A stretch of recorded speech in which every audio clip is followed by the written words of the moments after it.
What is up, Dallas Cowboys Nation? Welcome into the Dallas Cowboys Daily Blitz podcast right here on FanStream Sports. Good morning to you on a Thursday morning. Bright and early to talk Cowboys. I'm IndyCar Tim. It is FanStream Sports. It is the off season. And today we're not going to do a shiny object type show. We're not doing Caleb Downs. We're not doing Shadur Sanders. We're not going to do the latest on some Jerry Jones soundbite, the latest national hot take, or even one of those generic, are the Cowboys overrated screaming matches with a Philadelphia fan. Nope, because today I thought we would head to the trenches, boys and girls, because the biggest Dallas Cowboys storyline is maybe the one that no one is talking about.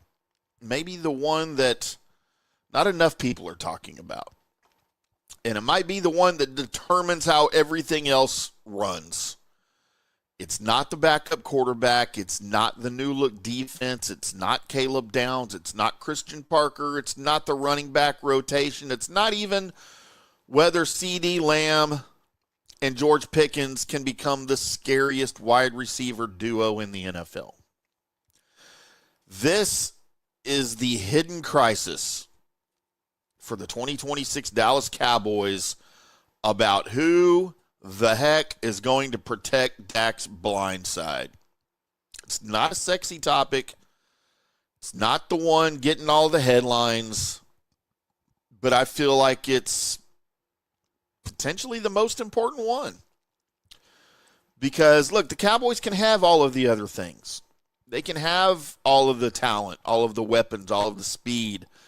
They can have all of the hype, the national buzz, all of the headlines, and all of the training camp optimism that exists. But if that left tackle spot turns into a revolving door, this thing could go south really, really quick. And that's, to me, where this conversation starts. The Cowboys are heading to Oxnard with an open competition at left tackle. They report on July 28th. Practices start July 29th. Padded practice begins August 3rd. They've got joint practices with the Rams on August 11th and the Saints on August 18th. But it's the open competition at left tackle that should get your attention. Because this isn't a battle of luxury positions. This isn't one of those discussions about who your fourth wide receiver is going to be or who's returning punts or something like that. This is your left tackle spot. This is Dak's blind side. This is the edge of your pocket. This is where the season can get derailed on an ugly third and long play where somebody misses an assignment and Dak's looking the other direction. Who are the players here? Who are we talking about? Tyler Guyton and Nate Thomas. Guyton's your former first-round pick. He's the guy that's got the traits. He's got the athletic profile. He's got the length.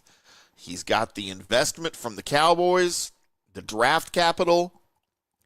He's the guy the Cowboys want to win the job because, well, quite frankly, it would make them look good and make everyone's life easier. But them wanting him to do that and them trusting him to do that are not the same thing. He's got to prove he can be consistent. He's got to prove he can stay healthy. And he's got to prove he can handle speed, power, counters, stunts, twists, crowd noise, and the weekly reality of NFL pass rushers. And then there's Nate Thomas. Think of Thomas as the challenger here.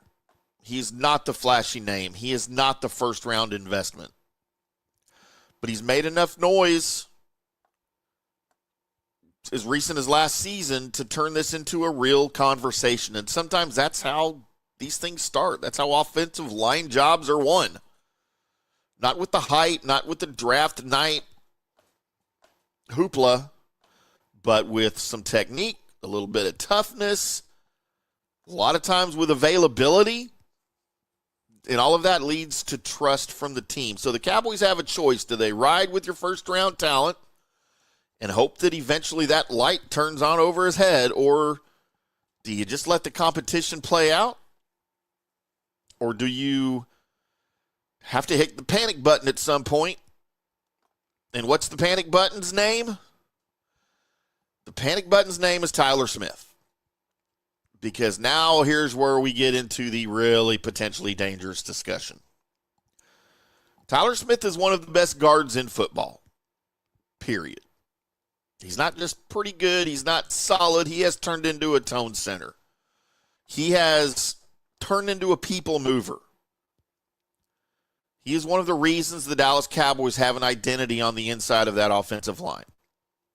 Because when Tyler Smith is at left guard, Dallas has attitude. They have a power. They've got that nasty interior presence that offensive lines need. But Tyler Smith also has the ability to play tackle. And that is a huge temptation, because if Guyton can't win the job and Thomas can't win the job, the easy fix becomes, let's just move Tyler outside. That sounds simple, right? Well, wrong. That is not solving your problem. That is moving your problem. Because now, while you think you fixed left tackle, now you have an open guard spot. You've taken your best interior lineman, moved him away from where he has been playing elite, and now you're asking somebody else to fill that role. So now one concern becomes two concerns. And that's how teams that think that it has offensive line depth suddenly start playing musical chairs in front of your franchise quarterback. And Cowboys fans have seen this movie before. They've seen seasons where the offensive line is literally the backbone of this whole thing. And then they've seen seasons where injuries, shuffling guys around, creates uncertainty up front, and it makes everyone else's job harder. The quarterback, the running back, receivers, everything. Everything looks worse. The running game, your quarterback, your receivers. Play calling starts even looking bad. And suddenly, instead of taking a top 5 offense to the playoffs, we're standing around asking each other, why does Dak keep getting hit? Why does he look rushed? Why are his throws off? Why are the drives stalling before we ever even get to the red zone? Why can't Dallas finish games? That's the domino. That is the hidden crisis that I'm talking about. And I get it. This is not the sexiest topic. Nobody's going to write a story about this podcast today, like some of the other ones. By the way, I'm flattered, national media. Thank you. But, left tackle battles don't go viral like quarterback battles. I get it. Offensive line technique does not get the same clicks as a star safety or a splashy wide receiver trade or a rumor about your quarterback room. But real football people like you guys, we've got a very intelligent listener group here. Real football people like you guys know.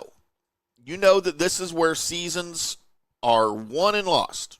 And for the Cowboys, this matters even more because the offense has real expectations.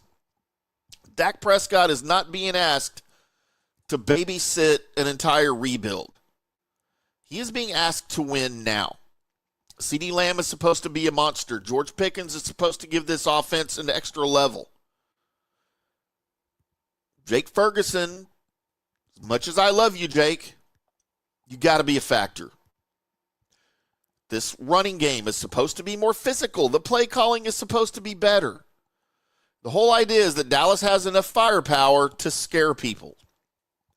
But none of that works if Dak Prescott is speeding up his internal clock because backside pressure is there every down. That is the nightmare. It's not that Dallas lacks talent. The nightmare is that the talent never gets to breathe. Because when the left tackle spot is shaky, It changes literally everything. The quarterback starts hearing footsteps in the pocket, which makes your playbook shrink now, which makes those deep routes disappear. Now you got to leave your tight ends into chip. You got to keep your backs in the backfield for protection. And now instead of 5 guys running a route, you've got 2, maybe 3. And that's not attacking, that is surviving. And surviving is not the goal for the Cowboys this year. The goal is to win the NFC. The goal is to finally stop being the team everybody talks about in July and then laughs at in January. And if that's the standard, then this left tackle battle cannot be treated like a small training camp storyline. It has to be the storyline. So let's talk about Tyler Guyton for just a second. This is a massive camp for him. I don't think that's an overstatement. Because when you pick a first-round offensive tackle and you're the Dallas Cowboys, you've got a little bit of patience, but that patience can't last forever. The Cowboys need Guyton to become more than just a projection. They have to have him be a guy who can put up on the left side and you stop worrying about it. If Guyton wins this job cleanly, that is the best case scenario for me. Then Tyler Smith stays at left guard. The offensive line here has a clearer structure. The coaching staff can build some chemistry here, and you've got a little bit of depth. That gets the stability that he needs. The Cowboys avoid turning training camp into a month-long offensive line panic room. But if Guyton gets a little uneven here, if he gets beat too often, if his camp looks bad, then all of this noise gets a lot louder, and we all know how things work when we're talking about the Cowboys. One bad practice can become a national headline. One bad rep against a big-name pass rusher becomes a social media clip that goes viral. Then you get a quote from a coach. We all start debating that, and suddenly the question isn't who starts at left tackle. Then the question is, have the Cowboys missed on Tyler Guyton? And to me, that's a big conversation, but that's the NFL. That's what happens when you're drafted and you have a star on your helmet. And that's the pressure of playing offensive line for America's team. It's just the way it works. Now, what about Nate Thomas? Nate's the wild card here. I don't think he should be dismissed. Sometimes teams get so locked into draft status, and the Cowboys are guilty of this, that they ignore what's really happening in front of them. If Thomas is a better player, if he is steadier, if he's a better communicator, if he can handle the job cleaner, then the Cowboys have to use him. It can't be Guyton's the starter because he was drafted higher. We've seen that all too often here, and it never works. You have to have the best offensive linemen, the 5 best guys on the field in front of Dak. And if that's Nate Thomas, then that's Nate Thomas. Does that create an awkward conversation? I mean, maybe for a minute. Don't wins fix everything? Doesn't a healthy Dak Prescott create wins? It might create a little bit of pressure on the front office because of where he was drafted. But you know what? Winning teams don't care about that. Winning teams don't pay attention to that. The Cowboys are in the NFC Championship game. Are we still talking about Tyler Guyton versus Nate Thomas at left tackle? I mean, maybe in the offseason, but not during the year. Dak doesn't care who was drafted where when he's back there scanning the defense. He cares about who's blocking for him. And that's it. That's the entire job, is to keep Dak off his butt. And that's where we are. And that's all I've got. I wanted to address that. I didn't want to go back to the Caleb Downs well, or the who's playing linebacker well, or George Pickens contract well, or are they trading George and Cowboys bringing in Max Crosby? Oh my God, is Shedeur Sanders going to play for the Cowboys? I don't want to go back to that well. I think We've done enough of that. We'll probably do some more of it, to be quite honest with you. But for today, I wanted to address the elephant in the room that apparently nobody else is talking about. And that is, who the heck is going to protect Dak's blind side? So that'll do it for our Thursday morning Dallas Cowboys Daily Blitz. You guys, appreciate y'all tuning in. If you are watching live on YouTube, thank you very much. By the way, go subscribe to the Dallas Cowboys Daily Blitz YouTube channel. That's a new channel we're building over there. It is exclusively Dallas Cowboys Daily Blitz stuff. A little bit of NFC East stuff mixed in, maybe a sprinkle of NFL things, but basically all Cowboys all the time.